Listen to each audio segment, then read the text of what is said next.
Você foi condicionado a procurar por um monstro. Mas o segredo que as Escrituras escondem é que o anticristo não será uma aberração. Ele será a solução. Em um mundo sitiado pelo caos, colapso financeiro e crises de identidade, a humanidade não está clamando por um ditador. Ela está clamando por um diretor de operações global. Alguém que consiga fazer o sistema finalmente funcionar e traga uma paz duradoura. Saca só. As características reveladas nas Escrituras não são apenas descrições físicas, são um manual de identificação de um sistema que já está operando ao seu redor. O filho da perdição não aparece para destruir a ordem. Ele aparece para ser o rosto de uma ordem que você mesmo ajudou a construir através da conveniência digital e da busca por segurança a qualquer custo. Ele é o glitch perfeito, um homem que personifica a inteligência de um anjo caído com o carisma de um salvador político e tecnológico. Neste vídeo, vamos abrir o dossiê da besta. Vamos deletar as teorias infantis e executar uma auditoria forense em Daniel, Tessalonicenses e Apocalipse.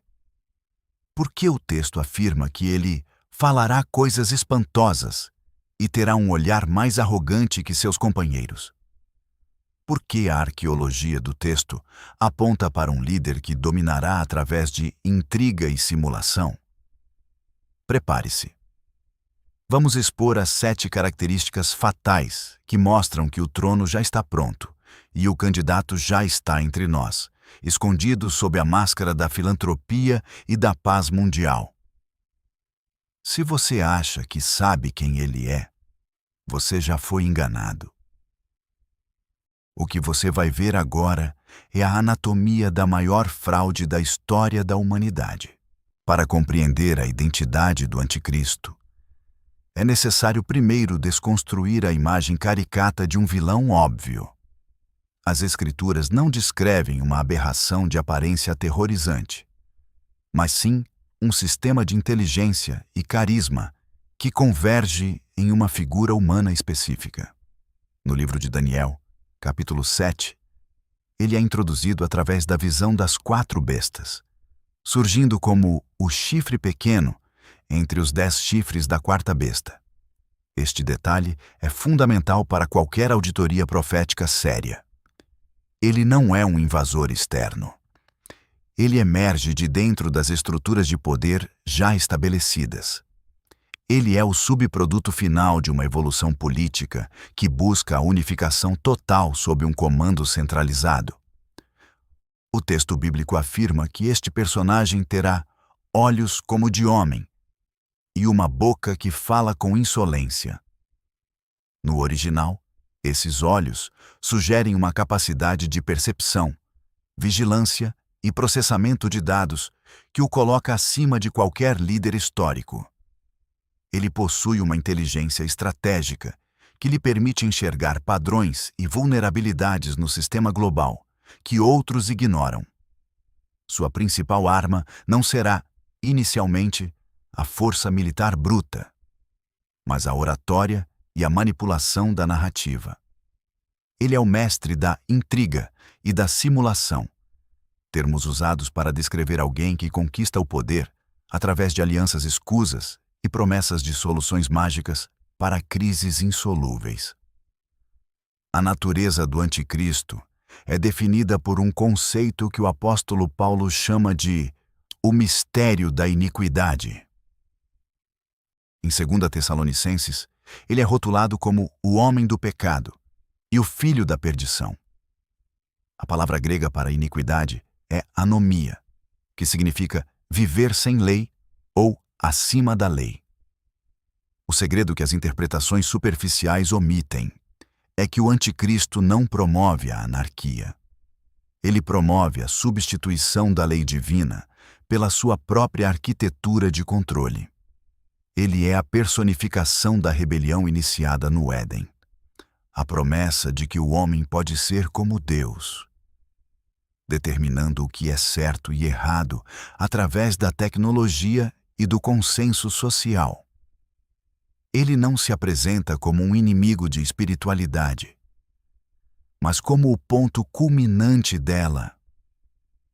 Ele se assenta no templo de Deus, apresentando-se como o Messias que a humanidade, em sua arrogância, desenhou para si mesma. Um Salvador que não exige arrependimento, apenas conformidade ao sistema. Ele é o espelho invertido de Cristo. Enquanto Jesus veio para servir e oferecer a vida, o anticristo surge para ser servido e extrair a vida de todos os que se submetem à sua rede de trocas. Sua ascensão será validada por uma eficácia satânica, manifestada em sinais e prodígios de mentira.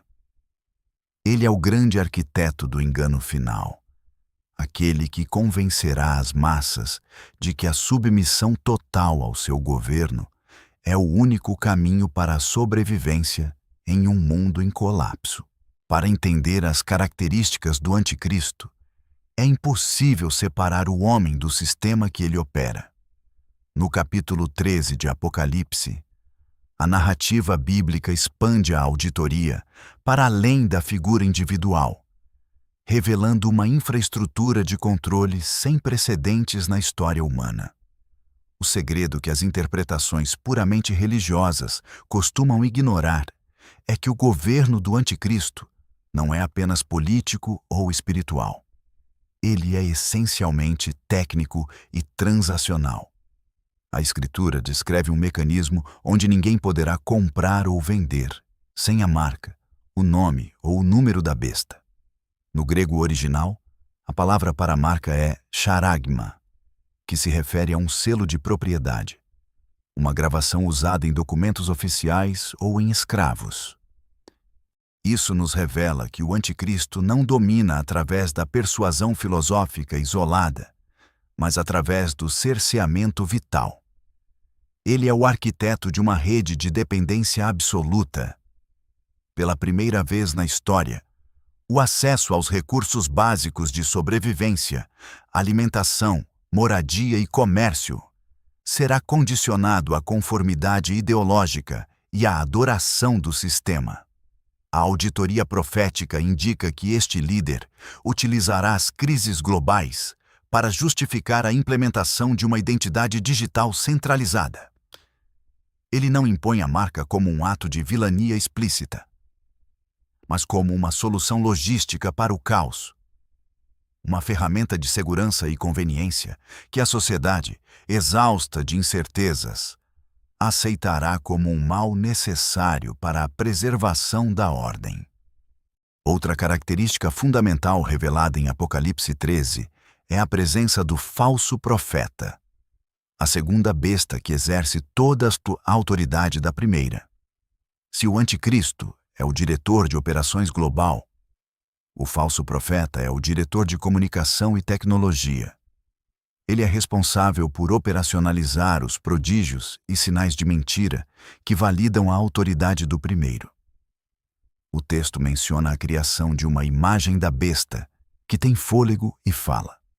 Em uma análise técnica, isso sugere uma interface de inteligência ou uma manifestação tecnológica que serve como ponto de contato constante entre o governante e as massas. O sistema do anticristo é onipresente. Ele não governa de um trono distante, mas através de uma rede que permeia a vida privada de cada indivíduo. A arrogância deste personagem, mencionada em Daniel como o olhar mais insolente que seus companheiros, manifesta-se no desprezo pelas leis naturais e divinas. Ele se opõe a tudo o que se chama Deus ou é objeto de culto. Sua estratégia é a desconstrução total dos valores transcendentes para que o Estado e sua própria figura se tornem o único ponto de referência moral. Ele se apresenta como o pacificador que unificou as religiões e as economias. Mas o custo dessa unificação é a anulação da liberdade individual e da soberania da alma. O sistema da besta é a manifestação máxima da engenharia social satânica. Uma prisão invisível feita de conveniência e medo. onde o carcereiro é adorado como o libertador. A característica mais sombria do Anticristo, revelada em Daniel e Apocalipse, é a sua hostilidade declarada contra aqueles que retêm o testemunho da verdade. O texto bíblico afirma que foi-lhe permitido fazer guerra aos santos e vencê-los. Esta não é apenas uma perseguição física ou militar. É, acima de tudo, uma guerra de narrativas e de cancelamento existencial. No sistema do Anticristo, a verdade bíblica é reclassificada como discurso de ódio ou instabilidade social. Ele utiliza a sua plataforma de unificação global para isolar e demonizar qualquer um que se recuse a dobrar o joelho diante da sua arquitetura de controle. O segredo da sua eficácia reside na capacidade de inverter os valores. Ele apresenta a rebelião contra Deus como a verdadeira libertação da humanidade, enquanto a obediência ao Criador é pintada como uma forma de escravidão arcaica. A auditoria profética de Daniel 11:37 revela um traço psicológico e espiritual específico. Ele não terá respeito ao Deus de seus pais, nem ao desejo das mulheres, nem a qualquer Deus, porque sobre tudo se engrandecerá. Esta passagem sugere uma ruptura total com a tradição, com a natureza e com as estruturas biológicas e familiares estabelecidas por Deus. O Anticristo é o ápice do progressismo destrutivo. Ele é o homem que se desvincula de qualquer raiz para se tornar o seu próprio centro. Sua arrogância é tamanha que ele não aceita subordinar-se nem mesmo às forças espirituais que o empoderam publicamente. Embora, nos bastidores, a sua autoridade derive diretamente do dragão. Ele é a manifestação do narcisismo absoluto elevado ao nível de governo mundial. No entanto, as Escrituras também revelam a limitação temporal e a fragilidade inerente a este sistema. O livro de Tessalonicenses afirma que o Senhor Jesus o matará com o sopro de sua boca e o destruirá pela manifestação da sua vinda. O segredo que o Anticristo tenta esconder das massas é que ele é um inquilino precário no trono da história. Sua gestão tem um prazo de validade rigorosamente estabelecido de 42 meses de domínio absoluto, um período de grande tribulação, onde a sua verdadeira face de tirano é finalmente exposta. O sistema que prometeu paz e segurança revela-se como uma máquina de moer almas, incapaz de sustentar a ordem que prometeu sem o uso de força extrema e terrorismo psicológico. O desfecho desta auditoria profética é a colisão inevitável entre o reino de Deus e a contrafação satânica. Enquanto o Anticristo constrói uma unidade baseada no medo e na marca da conformidade, o reino de Cristo estabelece uma unidade baseada no amor sacrificial e na liberdade da verdade. A queda da besta não é o resultado de uma revolução humana ou de um levante político, mas de uma intervenção direta do soberano do universo. O Anticristo é a última tentativa do homem de se salvar sem Deus, e o seu fracasso retumbante serve como o veredito final sobre a autonomia humana. Ele é a evidência de que qualquer sistema que exclua o Criador está destinado ao colapso, não importa quão sofisticada seja a sua tecnologia ou quão carismático seja o seu líder. A história do Anticristo não termina com o seu triunfo, mas com a sua completa aniquilação diante da glória daquele que é o único e verdadeiro Rei dos Reis. Uma das características mais negligenciadas do Anticristo nas Escrituras é a sua extraordinária capacidade de sedução intelectual e diplomática. O livro de Daniel descreve que ele entrará pacificamente e tomará o reino com lisonjas. Esta é a auditoria crucial. Sua ascensão não ocorre através de uma invasão violenta que despertaria resistência imediata, mas através de uma infiltração sutil nos anseios de paz da humanidade. Ele é o mestre do soft power.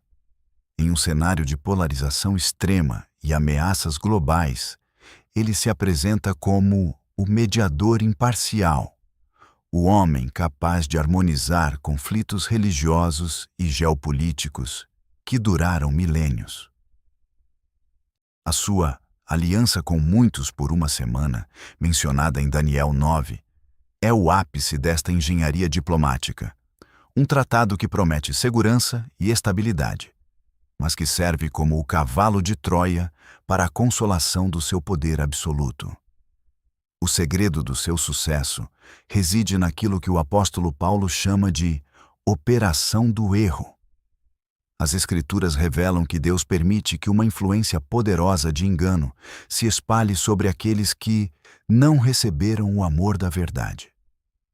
O anticristo não cria o engano do nada. Ele apenas colhe os frutos de uma sociedade que já abandonou o discernimento bíblico em favor do pragmatismo e do bem-estar imediato. Ele é o líder perfeito para uma geração que prioriza a paz e segurança acima da justiça e da santidade. Sua linguagem é inclusiva, humanista e aparentemente benevolente, o que torna qualquer oposição a ele pareça fundamentalismo ou intolerância. Ele não ataca a religiosidade. Ele a sequestra, canalizando a necessidade humana de adoração para o sistema que ele representa. A natureza deste engano é validada por sinais que desafiam a lógica materialista. O texto de Apocalipse menciona que ele sobrevive a uma chaga mortal, um evento que simula uma ressurreição e eletriza a opinião pública mundial. Esta paródia da ressurreição de Cristo é o ponto de virada onde a admiração política se transforma em adoração religiosa. A partir desse evento, o anticristo deixa de ser apenas um estadista brilhante para se tornar uma divindade secular. Ele utiliza essa aura de imortalidade e invencibilidade para consolidar a sua autoridade sobre toda tribo, povo, língua e nação. A arqueologia do texto nos mostra que ele domina o imaginário coletivo, através de uma estética de poder que combina alta tecnologia com um misticismo antigo e sombrio. Por fim, a característica da blasfêmia, mencionada em Apocalipse 13, não deve ser entendida apenas como insultos verbais, mas como a usurpação sistemática das prerrogativas divinas. Ele blasfema contra o tabernáculo de Deus e contra os que habitam no céu ao tentar replicar a eternidade através de métodos humanos e digitais. Ele oferece uma imortalidade sem Deus e uma redenção sem sangue. O capítulo 4 desta auditoria revela que o anticristo é, acima de tudo, o maior psicólogo das massas que já existiu. Ele conhece os medos profundos da humanidade e oferece o alívio temporário de uma ordem global unificada, escondendo o fato de que o preço dessa paz é a entrega irrevogável da alma humana ao sistema da perdição. O ponto de mutação na trajetória do anticristo ocorre precisamente no meio do período profético estabelecido em Daniel 9, quando o pacificador revela sua verdadeira face como o destruidor. As Escrituras descrevem este evento como a interrupção do sacrifício e a instalação da abominação da desolação no lugar santo. Esta é a auditoria definitiva sobre a duplicidade do seu caráter. Ele utiliza a religião e as alianças sagradas como ferramentas de ascensão, para depois descartá-las e profaná-las assim que o poder absoluto é consolidado. O segredo da sua estratégia é a paciência tática. Ele permite a reconstrução de estruturas religiosas apenas para transformá-las em palcos de sua própria autoexaltação, exigindo que a adoração seja direcionada exclusivamente à sua imagem e ao sistema que ele personifica. Nesta fase, a característica da insolência e do olhar arrogante, atinge o seu ápice. O texto de 2 Tessalonicenses afirma que ele se opõe a tudo o que se chama Deus, a ponto de assentar-se no santuário, agindo como se fosse o próprio Criador. Isso revela uma característica psicológica de delírio messiânico e narcisismo absoluto. Ele não busca apenas a obediência civil. Ele exige a capitulação da alma humana. A arqueologia do texto sagrado nos mostra que, neste estágio, a liberdade e a paz, prometidas nos capítulos anteriores, são substituídas por um regime de terror espiritual e físico. Aqueles que não possuem a marca da besta, o selo de conformidade ao sistema, são excluídos de toda a infraestrutura social e econômica, tornando-se párias em um mundo hiperconectado e vigiado. Outra característica crucial revelada em Apocalipse 13 é o controle sobre os exércitos e as nações. O anticristo não governa sozinho. Ele é o cabeça de uma coalizão de 10 reis que entregam a ele o seu poder e autoridade. Isso indica uma estrutura de governança global, onde as soberanias nacionais são dissolvidas em favor de uma tecnocracia centralizada. Ele é o Senhor da guerra que, paradoxalmente, ascendeu pregando a paz. As Escrituras mencionam que quem é semelhante à besta? Quem poderá guerrear contra ela? Esta pergunta retórica reflete a percepção das massas de que o seu poder tecnológico e militar é invencível.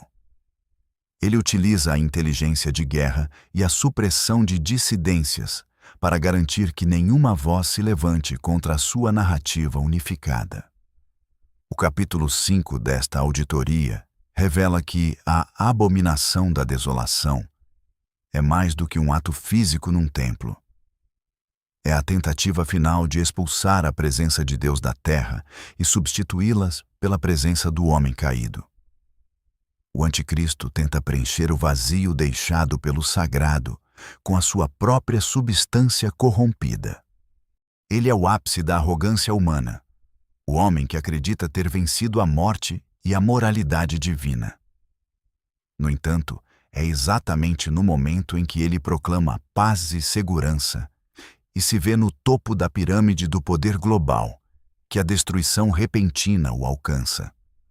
A ruptura do tratado e a profanação do sagrado são os sinais claros de que o seu tempo está se esgotando e que o verdadeiro rei está prestes a manifestar a sua glória avassaladora, diante da qual toda a insolência da besta será reduzida a pó. Uma das características mais pragmáticas e aterrorizantes do governo do anticristo, revelada no capítulo 13 de Apocalipse, é a implementação de um sistema de controle bioeconômico sem precedentes. As Escrituras detalham que ele obriga a todos, pequenos e grandes, ricos e pobres, livres e escravos, a receberem uma marca na mão direita ou na fronte. O segredo desta auditoria reside na palavra obrigar. Não se trata de uma sugestão ou de uma escolha de estilo de vida. É uma imposição sistêmica que redefine a cidadania e a própria humanidade dentro da lógica da besta. Sem essa marca, o texto é categórico. Ninguém pode comprar ou vender. Isso revela que o anticristo não domina apenas pelo medo da morte, mas pela gestão da fome e da exclusão social absoluta. A natureza desta marca, ou charagma, transcende o conceito de um simples objeto físico. Ela representa a capitulação total da vontade humana ao sistema de governo do anticristo. Ao colocar a marca na fronte ou na mão, o indivíduo declara que seus pensamentos, fronte, e suas ações, mão, pertencem à autoridade centralizada da besta. A arqueologia do texto sagrado nos mostra que este sistema de controle é a antítese do selo de Deus, colocado sobre os seus servos. Enquanto o selo divino liberta e identifica o homem como herdeiro da eternidade, A marca da besta escraviza e identifica o homem como uma mercadoria dentro de uma engrenagem de perdição. O anticristo utiliza a infraestrutura do comércio global para forçar uma decisão espiritual disfarçada de necessidade econômica. O sistema da marca é validado pela figura do falso profeta, que exerce o braço tecnológico e ideológico do regime. Ele utiliza prodígios para convencer as massas de que a submissão ao sistema é a única forma de evolução e sobrevivência. A Escritura menciona que ele faz descer fogo do céu à vista dos homens, uma demonstração de poder que visa ridicularizar os milagres proféticos e consolidar a divindade da primeira besta. Este capítulo da auditoria revela que o anticristo não governa apenas através de decretos políticos, mas através de um culto tecnológico, onde a imagem da besta ganha vida e exige adoração. Aqueles que se recusam a adorar a imagem são sentenciados à morte, criando um cenário de perseguição onde a fé bíblica se torna o maior crime contra o Estado global. A inteligência por trás deste sistema de controle é sobre-humana. Ela visa eliminar qualquer forma de resistência interna, criando uma sociedade de vigilância total, onde a dissidência é detectada e punida instantaneamente através do bloqueio de transações e do isolamento civil. O anticristo apresenta esta rede como o ápice da segurança e da eficiência. Mas as Escrituras a desmascaram como a maior prisão já construída pela humanidade. O capítulo 6 desta investigação demonstra que a marca da besta é o ponto de não retorno. É o momento em que a humanidade, seduzida pela promessa de estabilidade e conveniência, troca a sua soberania espiritual por um lugar seguro dentro de uma matrix que já está condenada ao colapso final sob o juízo do Criador. O encerramento da trajetória do anticristo não ocorre por um processo de desgaste político natural ou por uma transição democrática, mas por uma colisão catastrófica com a realidade transcendente.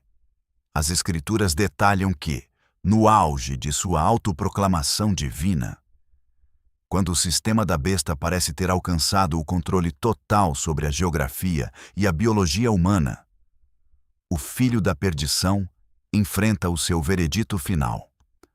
A auditoria profética de Apocalipse 19 revela que o anticristo reunirá os exércitos da terra para uma confrontação que o mundo verá como uma defesa da soberania planetária, mas que o texto sagrado identifica como a rebelião final contra o Criador. O segredo que a inteligência da besta tenta ocultar de seus súditos é que toda a sua tecnologia, vigilância e poderio militar são reduzidos a nada diante da manifestação da glória de Cristo. A característica da destruição repentina é um tema recorrente na descrição do fim deste personagem. Enquanto ele proclama paz e segurança, o juízo o alcança sem aviso prévio. O apóstolo Paulo afirma em 2 Tessalonicenses que o Senhor Jesus o matará com o sopro de sua boca e o aniquilará pelo esplendor da sua vinda. Esta linguagem não é meramente poética. Ela descreve uma superioridade ontológica absoluta. O anticristo, que utilizou sinais e prodígios de mentira para simular uma divindade, é desmascarado como uma criatura finita e impotente diante do Verbo de Deus. Sua queda é a prova definitiva de que a autonomia humana, quando elevada ao nível de adoração, resulta sempre em autodestruição e caos. O destino final do anticristo e do falso profeta é o lançamento vivo no lago de fogo que arde com enxofre. Este é o encerramento da auditoria sobre o maior estelionato da história. O sistema que prometeu imortalidade tecnológica e uma utopia sem pecado é desmantelado em um instante. A arqueologia do texto nos mostra que a queda da besta provoca o colapso imediato de toda a infraestrutura econômica e política que ela construiu. A Babilônia, a cidade-sistema que se embriagou com o sangue dos santos e com o luxo do controle global, cai em uma só hora. O mundo que adorou a eficiência e a marca da conformidade descobre, tarde demais, que trocou a herança eterna por uma miragem de segurança que se desintegrou diante da face do juiz de toda a terra.